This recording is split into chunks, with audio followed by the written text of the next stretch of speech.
Hello, everyone. This is Chala, CEO and founder of the Repositioning Expert, coming to you live with another Tuesday Tea Time with Chala.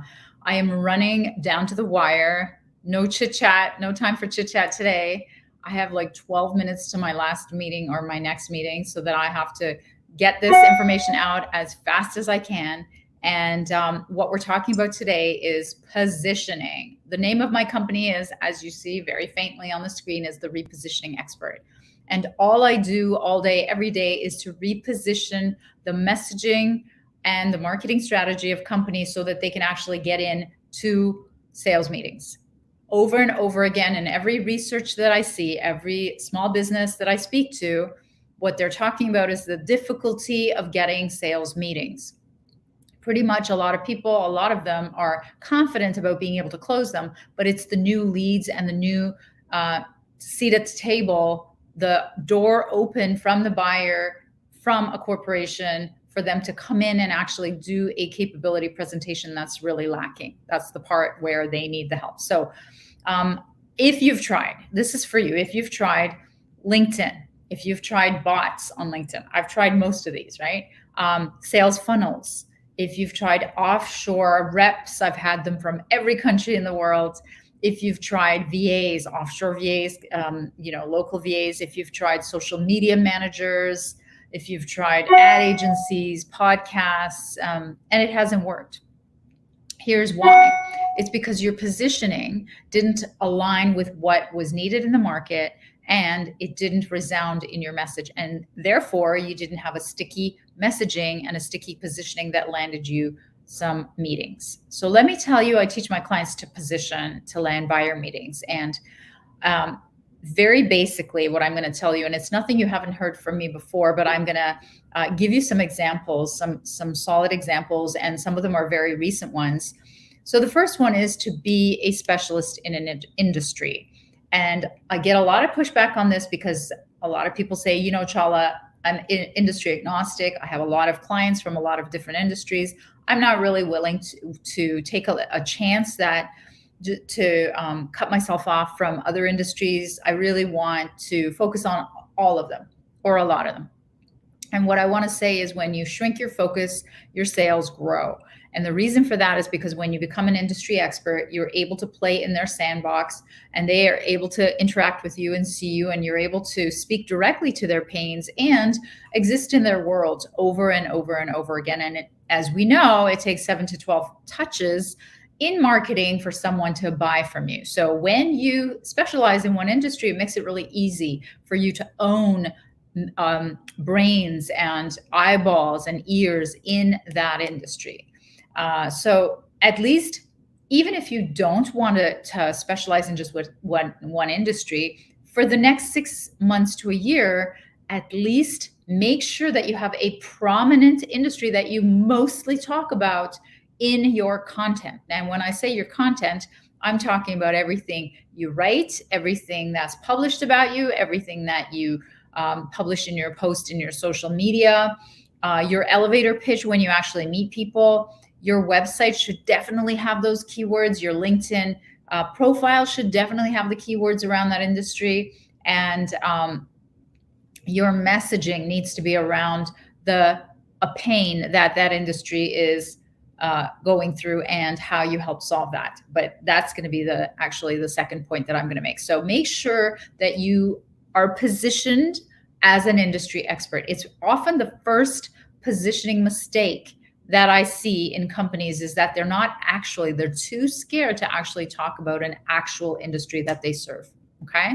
So, but when I see like the more successful and the bigger companies, they've already figured it out, and they have actual industry specialists on board, which I met at the NMSDC last week. One of the gentlemen who had a $40 million company actually has 3 or 4 industry experts on staff to keep him apprised of everything that's going on in that industry, because those are the ones they actually go to and create programs around and do messaging for. So it's super, super, super important that you become an industry expert. Okay, the next one is be a specialist in a very specific pain, meaning you become a specialist in a very specific solution to a very specific pain. And the way that I explained it recently to a client was, for example, she kept saying, I help companies fix their culture, culture, culture, culture, right? She just kept saying culture.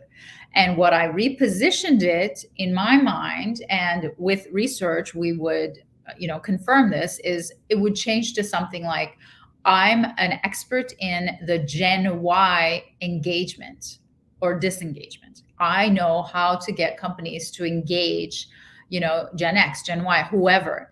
B, take one very specific pain point that's going to stick, especially if they're going through that pain and if it's expensive and it's prevalent in that industry.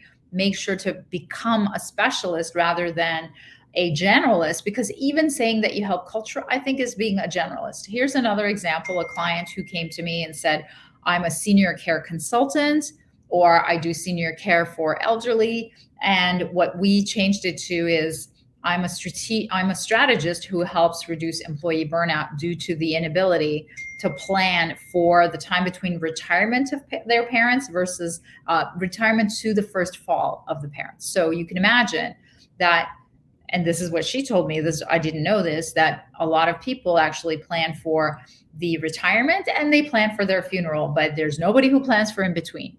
So this is what she's specialized in. And it makes a lot of sense, because when she's going and talking to companies who are losing their employees' productivity and time, and they're burning out, and they're looking after their parents because nobody's there, and there's no plan for when dad falls or when mom, gets dementia and somebody has to take care of her.